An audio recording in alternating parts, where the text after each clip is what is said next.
Have you ever watched something unfold and felt powerless, yet strangely compelled to step closer? That night, I felt it in every fiber of my being. I had come to her apartment under the guise of a casual visit, a friendly drop-in that no one would question. But the moment I stepped inside, I realized the air had already shifted.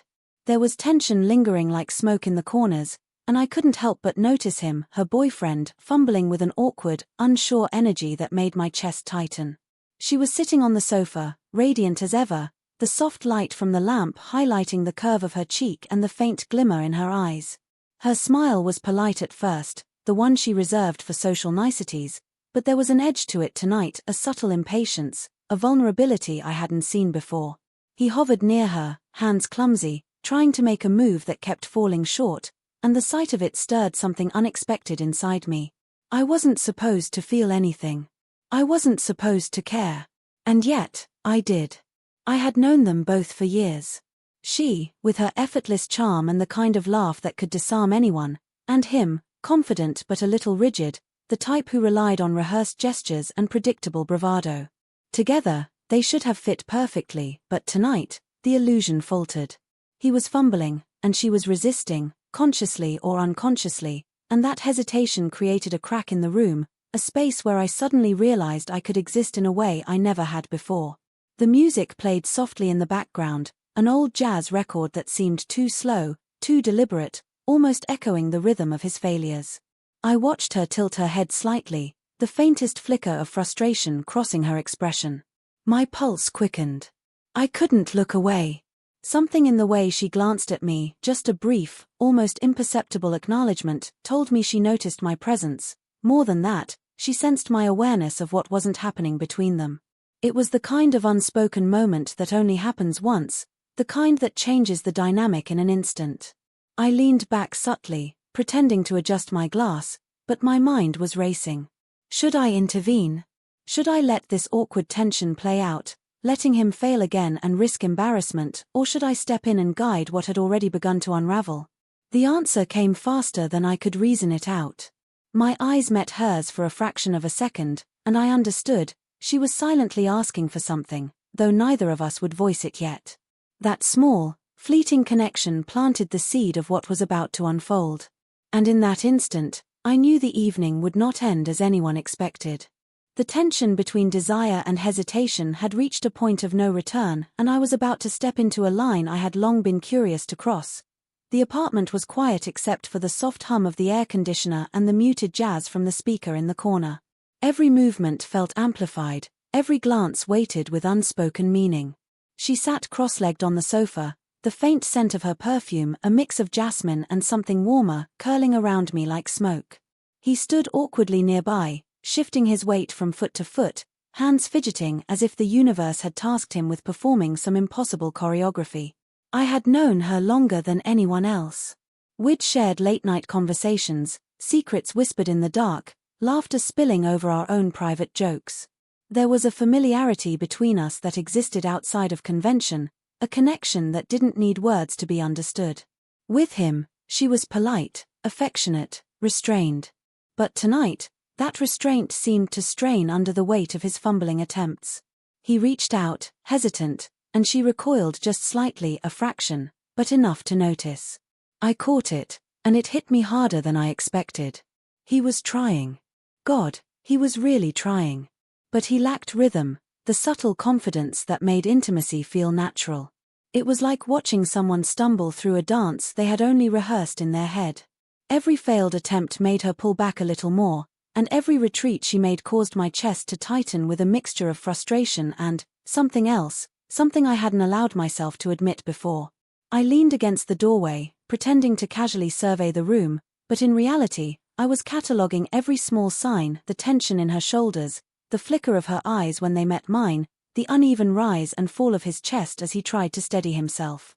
I knew their relationship better than anyone else did, his pride, her patience, the tiny cracks that made their closeness feel precarious. And now, sitting here, I realized that those cracks weren't just theirs to navigate, they were mine to witness, and perhaps, influence. "You okay?" I asked, my voice low, casual, though it carried an edge I didn't try to hide. She glanced at me, a brief hesitation before her lips curved into a tiny, almost mischievous smile. "Yeah. I'm fine," she said softly, but her eyes lingered on mine longer than necessary. That small pause, that hesitation, spoke louder than words ever could. It was permission, though neither of us named it yet. He sighed, shaking his head, running a hand through his hair. I don't know what's wrong tonight," he admitted, frustration creeping into his tone.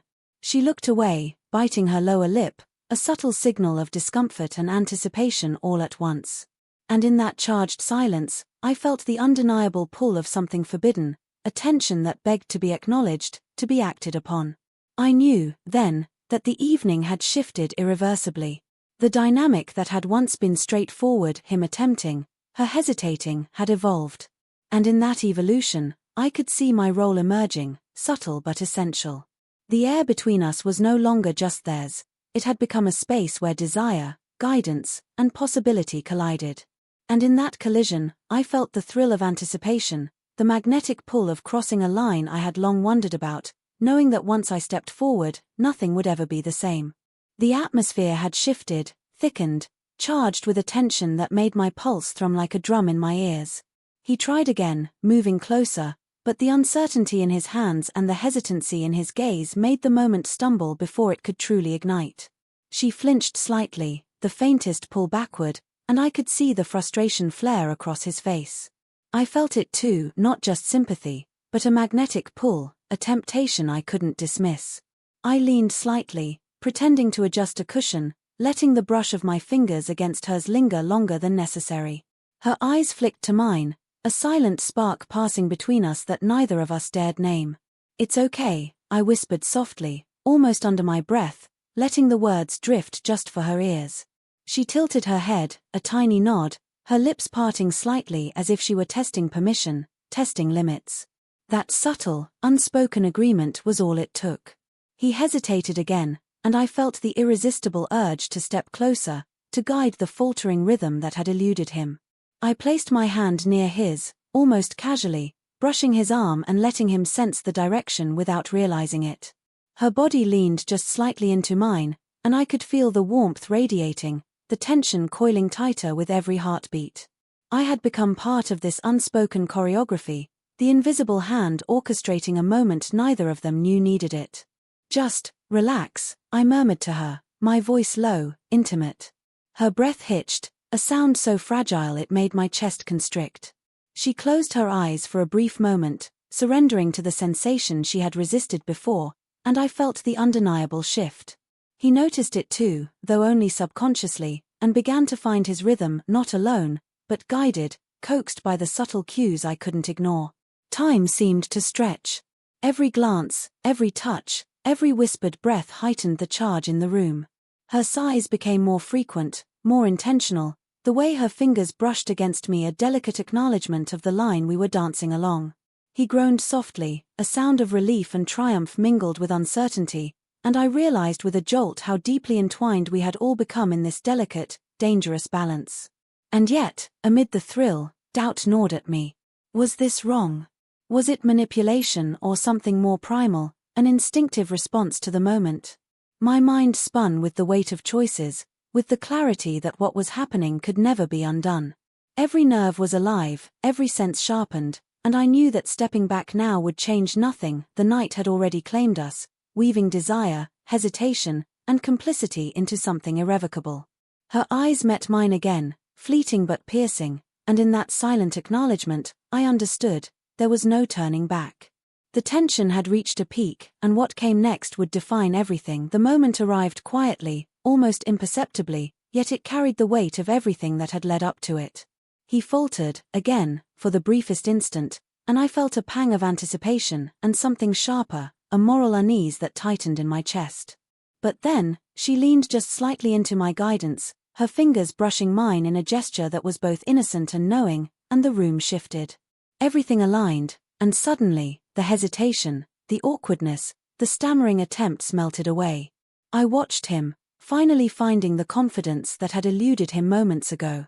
The transformation was subtle but profound, a tilt of his head, a steadier rhythm, a growl of relief that betrayed the satisfaction he had been missing. She gasped softly, a breathless acknowledgement that had nothing to do with him alone, and I realized fully that my presence, my intervention, had been the catalyst. A mixture of triumph and guilt surged through me, a contradiction that left my pulse racing. Her eyes met mine across the space of the sofa, wide and shimmering, filled with something I could only describe as awe and acknowledgement. You did that," she whispered, her voice trembling just enough to make the weight of her words undeniable. She wasn't talking to him. She was talking to me. And in that moment, the truth settled over us, undeniable and heavy. I had crossed the line. Not through brute force or coercion, but by being the subtle force that made the impossible happen. He didn't notice, he was too consumed, too caught in the sensation, but I did. I felt every rise and fall of the room's tension, every sharp intake of breath, every tiny shiver of surrender. I realized that intimacy could be guided, nudged, coaxed in ways people rarely admitted aloud. Desire wasn't just instinct, it could be awakened, encouraged, even perfected by the smallest, most deliberate interventions. When it ended, the room was quiet again, but it was a different quiet. The energy lingered, thick and almost tangible, weaving between the three of us. He leaned back, exhaling deeply, unaware of how much had been orchestrated beyond his comprehension. She rested her head briefly against my shoulder, not in guilt, not in shame, but as a fleeting acknowledgement of the invisible line we had crossed. And I understood fully, in a way I had not before, that what had happened wasn't just a fleeting moment of desire, it was a revelation.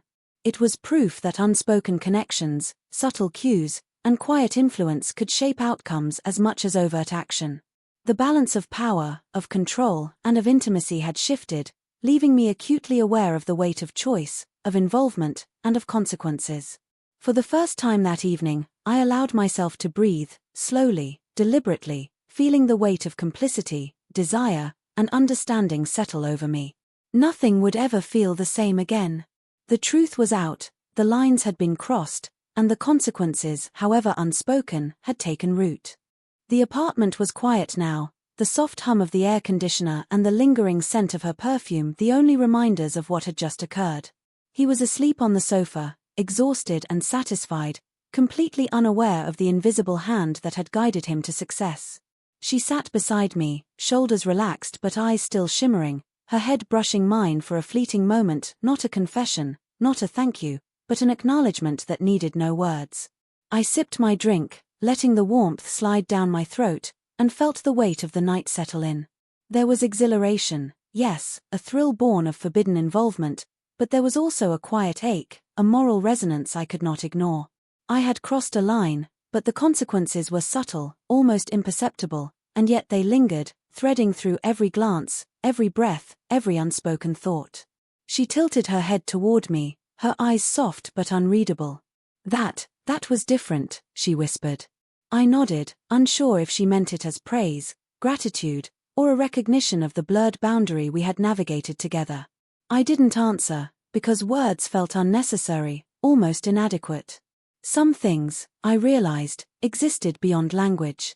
Some truths were understood only in silence, in the small, intimate moments where intention and action intertwined. As I watched her settle back, I thought about desire, about influence, about the quiet power we wield over each other in moments that seem accidental but are anything but. I thought about him, asleep and content, unaware of the guidance that had made the night possible, and I felt a pang of guilt tempered by satisfaction. Life often moved in these gray areas, where pleasure, temptation, and moral ambiguity coexisted, and I was left to navigate the aftershocks. In the hours that followed, I lingered in the apartment, listening to the soft rhythm of sleep and the occasional sigh of comfort. I reflected on what it meant to be complicit, to be the unseen force shaping outcomes, and I understood that this night would stay with me, quietly influencing my perception of connection, control, and intimacy. It was a lesson in subtlety, in influence, and in the delicate, intricate dance that desire often became. Eventually, she rose, slipping into the night with a whispered smile that lingered in my mind long after the door closed. Alone, I let the silence envelope me, feeling the mixture of thrill, guilt, and understanding that only experiences like this leave behind. The boundaries had shifted, the night had changed me, and the memory of it would linger in ways that were as intoxicating as they were impossible to define. And as I finally leaned back, letting the quiet wrap around me, I realized something that felt both unsettling and enlightening. The moments that define us are rarely clear-cut, rarely simple. They exist in the gray, in the tension between what is desired and what is allowed, between what we control and what we guide. And sometimes, it's in those spaces, quiet, charged, and unspoken, that we discover the truths about ourselves we never expected to confront.